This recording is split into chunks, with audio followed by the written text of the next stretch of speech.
It is the worst imaginable outcome for family and friends who have been holding out hope for days. The 5 men inside the Titan submersible. That was the headline the world got. What it didn't get was the whole story. For 2 years, the world believed the Titan submersible was a tragic accident, or so the story went at the time. 5 brave explorers lost to the unforgiving pressure of the deep ocean. That was never the whole story. 2 separate government investigations, one from the United States, one from Canada, later proved something far darker. An untested hull that could fail in as few as 30 dives, and a regulatory system so fractured that 10 different agencies each held a piece of the truth and never had to share it. The Titan sub disaster was far worse than anyone was told, and the people who died never had a chance to know it. What happened? Plainly, on June 18, 2023, at roughly 10:47 a.m. local time, the submersible Titan, OceanGate's carbon fiber vessel, was descending toward the wreck of the Titanic in the North Atlantic, about 372 miles southeast of St. John's, Newfoundland, doing what it had already done on 87 previous dives, carrying 5 people aboard for what should have been another routine trip. This was its 88th dive. Roughly 105 minutes into the descent, contact with the support ship, the Polar Prince, the vessel towing Titan out to the dive site and monitoring it from the surface, simply stopped. No distress signal, no final transmission explaining what had gone wrong, just silence where there should have been routine communication. It's been more than 80 hours since the sub's descent, with no progress towards its recovery. A rescue effort began almost immediately, treating this as a submersible that had gotten stuck somewhere rather than one that had already been lost. And what followed was a 4-day search that drew attention from around the world, ships and aircraft combing an enormous stretch of open ocean while the 5 families waited without answers. For that entire window, that was still the version of this story people were holding on to. Titan trapped somewhere, its occupants alive, running low on oxygen, but still findable. Body. The debris is consistent with the catastrophic loss of the pressure chamber. That version ended when debris was located on the seafloor, roughly 1,600 feet from the bow of the Titanic wreck itself, confirming that Titan had suffered a catastrophic implosion, a near instantaneous structural collapse under the crushing pressure of the deep ocean. Titan itself was a total loss, valued at roughly 5.6 million Canadian dollars, about 4.2 million US dollars, including its launch and recovery system, though that number barely registers next to what the wreckage actually confirmed. 5 people had died in an instant, long before anyone searching for them had a real chance to help. That instant didn't come out of nowhere, though, and investigators would spend the next 2 years tracing exactly how it became inevitable. What they found traces back much further than that single dive. Titan's hull likely developed one or more delaminations. The internal layers of its carbon fiber composite had started separating from each other after it surfaced from dive 80, and after dive 82, it sustained additional damage investigators still can't fully explain. That damage kept worsening, dive after dive, all the way through to dive 88, until it triggered a local buckling failure, a small section of the hull physically caving in under pressure, the exact structural event that set off the implosion. Underneath all of it sat the failure that made everything else possible. OceanGate's own analysis of Titan's real-time hull monitoring data was flawed, so the company never realized the vessel had already been damaged after dive 80 and should have been pulled from service immediately. Instead, it kept diving, carrying the same 5 people who had trusted it completely. Stockton Rush, OceanGate's own CEO, and the submersible's pilot. Paul-Henri Nargeolet, the veteran Titanic expert. Hamish Harding, the British adventurer, Shahzada Dawood, and his 19-year-old son, Suleiman. 5 people died aboard a vessel that had already failed a structural test its own operator never correctly read. That's what happened, in full. But the story the public actually received in the days and weeks that followed wasn't quite this complete, and it left out almost everything that mattered, what the public was actually told. In the immediate aftermath, most people encountered this story as exactly what it looked like on the surface: a tragic accident involving genuinely cutting-edge technology, caught by something unforeseeable in one of the most extreme environments on Earth. That impression didn't come from nowhere. OceanGate had spent years building a specific image of itself, one that made this framing feel entirely believable. Passengers were formally called mission specialists in the company's own marketing materials, briefly trained beforehand in roles like navigation and basic submersible operations before their single dive. Accounts from OceanGate's earlier successful expeditions reinforce that same impression.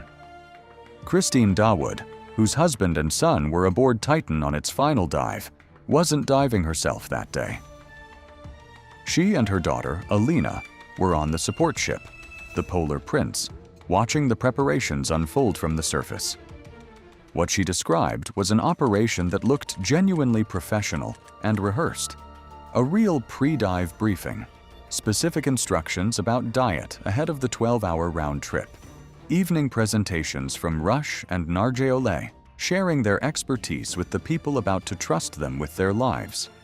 That impression wasn't limited to what families saw from the surface either. Other mission specialists who'd made the dive successfully on OceanGate's earlier expeditions described the experience the same way. A well-run operation that built real confidence rather than raising alarm. This wasn't a company that looked reckless from the outside. It looked deliberate and professional, safe enough that a father brought his own teenage son along for the ride. That's the story most people believed in the summer of 2023. 2 years later, 2 separate government investigations would prove almost none of it was actually true.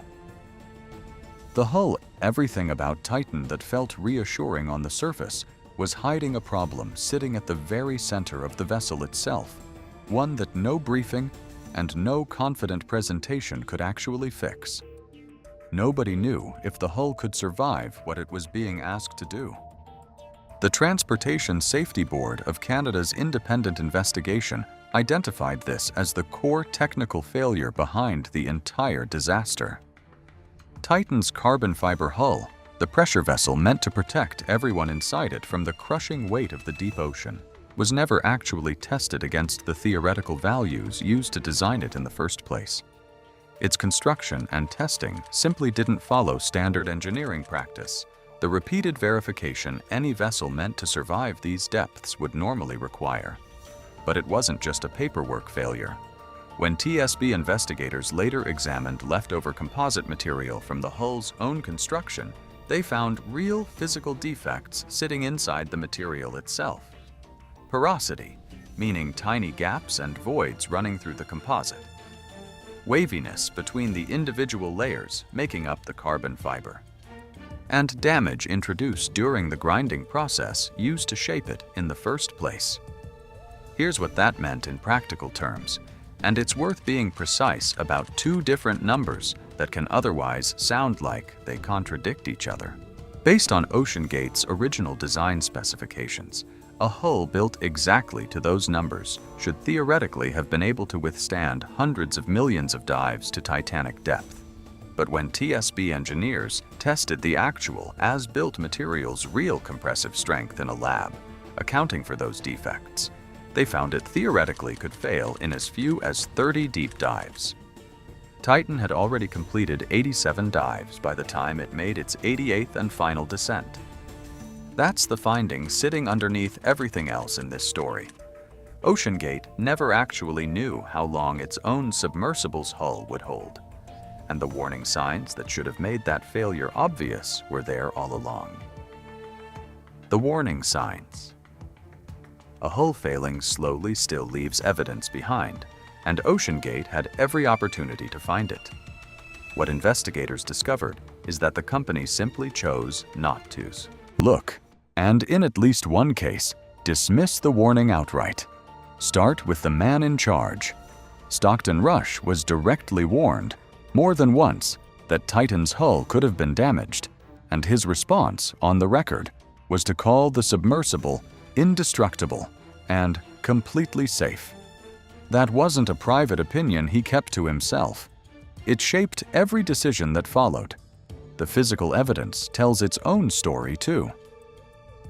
Following the 2022 Titanic expedition, a full year before the implosion, the U.S. Coast Guard's investigative board found that OceanGate failed to properly investigate or address known hull anomalies that had already surfaced, even though Titan carried a real-time hull monitoring system built specifically to catch exactly this structural problem while it was still developing. That system produced data during the 2022 expedition that should have been analyzed and acted on, and it wasn't. This wasn't the company's first close call either. Back in 2021, Titan's forward dome, the heavy hatch cover on top of the submersible that weighed 3,500 pounds, was supposed to be held in place with 18 bolts, but Rush decided to use only 4, and while the submersible was being lifted for a dive, the dome came loose and fell off.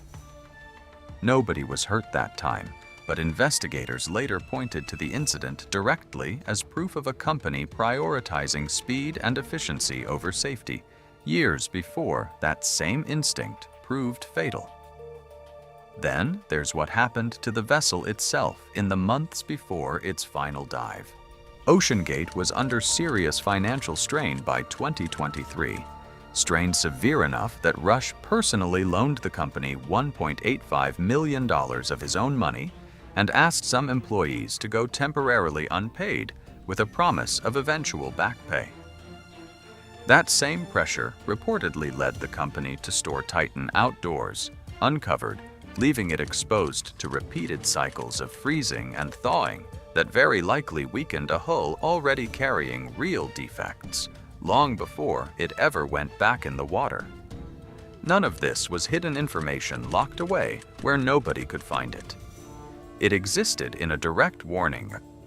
Rush dismissed outright in monitoring data nobody analyzed, in a bolted dome that had already failed once before, and in a storage decision made under financial pressure. That failure to act on physical evidence turns out to be only part of the story.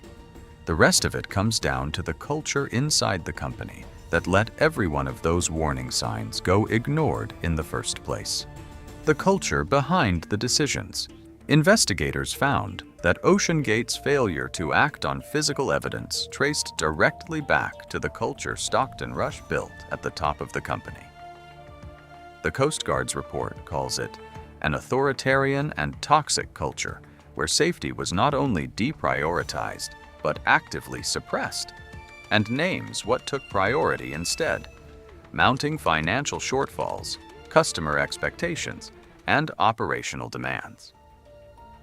Employees told investigators that Rush routinely bypassed established protocols and dismissed concerns raised by experienced staff and outside contractors, the people whose job it was to catch problems like the ones sitting inside Titan's hull before they became fatal.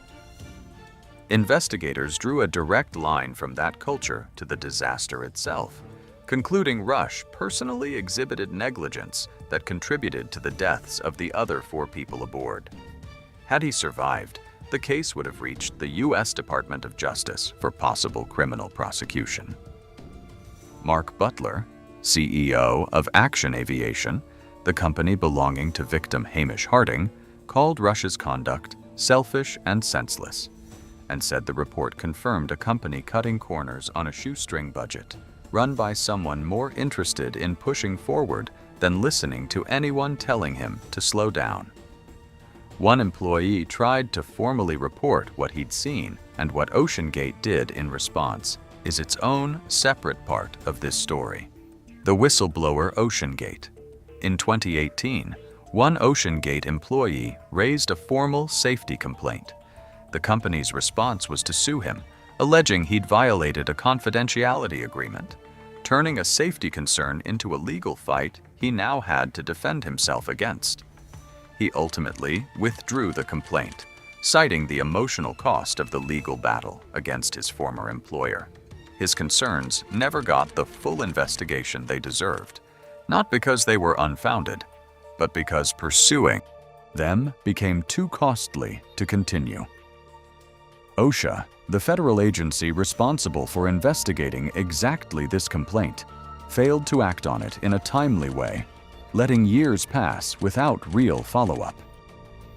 The Coast Guard's report calls that delay a missed opportunity, stating that acting sooner may have pushed OceanGate to either follow proper safety rules or give up the plan altogether. An OSHA investigator went further, characterizing OceanGate's lawsuit itself as a slap suit, a legal claim filed specifically to intimidate rather than to win on its merits. The same report found this wasn't isolated. OceanGate spent years using intimidation, backed by its own public reputation, to keep regulators from examining its operations closely at all. The system built to protect a whistleblower failed as completely as the company he tried to warn everyone about. What happened to him wasn't the only warning sign the system missed. It's about to get a lot bigger than one employee and one company. The regulatory gap. By the time Titan made its final dive, plenty of people inside the government actually knew something was wrong. The problem is that no single one of them knew enough because nothing was set up to make sure they compared notes with each other. Start with the rules themselves. The Coast Guard's board found that no proper regulatory system existed to handle a vessel like Titan, an experimental submersible that didn't fit the rules built for ordinary vessels.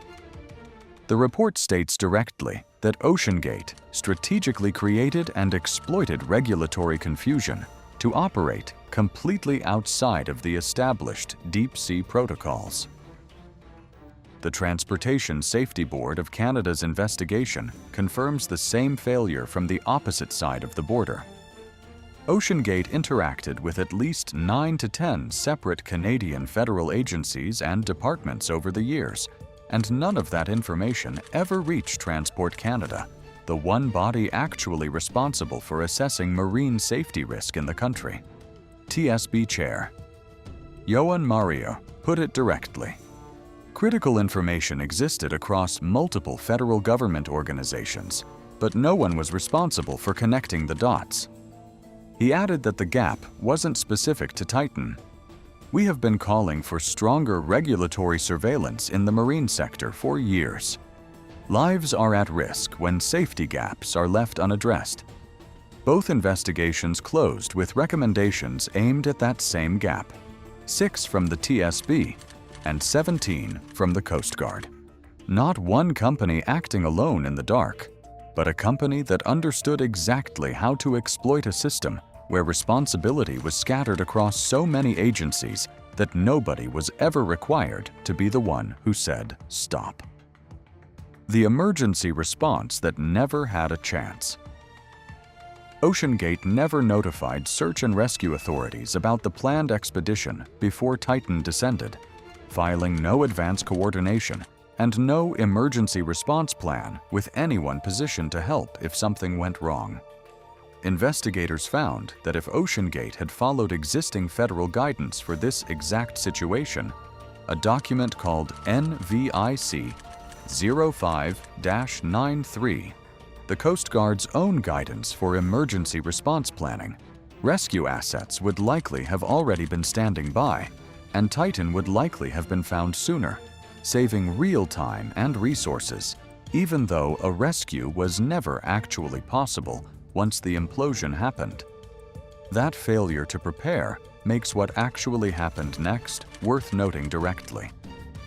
Despite OceanGate's own lack of planning, and despite how few resources exist anywhere that can operate at the depth of the Titanic wreck, the Coast Guard's search and rescue coordination still worked, leading to the timely discovery of Titan's wreckage on the seafloor.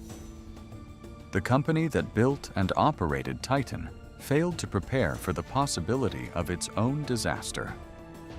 The government agency that responded to it did its job well, under conditions OceanGate itself had made harder than they needed to be. That contrast between preparation OceanGate never made and a response that still found a way to work is the last piece of the investigative record. What's left is how the people who lost everything in this disaster have responded to it. What the families say. Now none of it changes what actually happened on June 18, 2023. The people left behind understand that better than anyone. Chloe Nargeolet, whose father Paul Henri died aboard Titan, said she felt satisfied once the investigation was finally complete, and her own words carry the real weight of what these findings mean to a family living with them. The OceanGate boss didn't do his job properly, she said. And obviously, my father didn't know any of that. It was not random or bad luck. It came from something. It could have been avoided. The Dawood family released their own statement once the report came out, and it holds both grief and a demand for something beyond an apology. No report can alter the heartbreaking outcome, nor fill the immeasurable void left by two cherished members of our family, they said. We believe that accountability and regulatory change must follow such a catastrophic failure. They went further, saying they hoped Shahzada and Suleiman's deaths could become a catalyst for regulatory change that helps prevent such a loss from ever happening again. Christine Dawood, Shahzada's wife and Suleiman's mother, spoke later in a documentary about what actually stays with her, months after the headlines faded. This arrogance of the people in charge, when they think they're above everything, that really gets to me, she said. Why is ego and arrogance more important than safety? The irony is not lost on me that the Titanic sank for exactly the same reason. History repeats itself. And they're seeking $50 million in damages. Grief alone hasn't been the only response.